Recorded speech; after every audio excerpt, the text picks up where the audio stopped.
Wach malit nyakwarom gajuang kowuok e kaunti ma Kericho teri nyaka e kaunti mano ma Kisumu.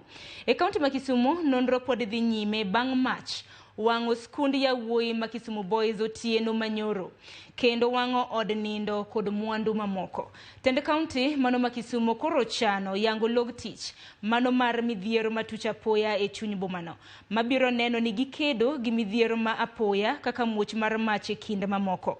Kotwa gi jofwambo bang' nego mach e skundno, meneja maboma ma Kisumu Abalawanga olieko ni kaunti ma Kisumu dhi medo gach nego mach machielo kendo yango log tich e chuny boma mabiro kelo kanyakla joked gi midhiero mapoya mago mag piny owacho kod mago mag ji giwegi kaka yo makende mabiro neno ni ores ngima kod mwandu. Mahe jopuonjre 20 noyudo hinyruok kendo pod gidhi nyime gi yudo thieth kod hocho ka chenro mapile oseduogo e skundno. Too early to say what caused the fire now. The hostel that was on fire affected 260 students. The fire started from the store where we have mattresses. Immediately, the whole school, including teachers and workers, moved to the nearest hostel and removed students' items that were in the hostel.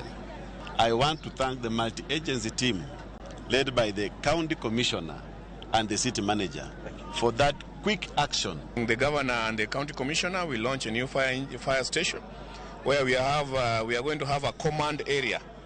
The command area will be equipped with the GPS, GIS, the QRT, the police quick response team, and also will be equipped by ambulance and more fire stations. Even the private fire trucks, we are going to give them space to park their fire engines there. And we are increasing the number of hydrants.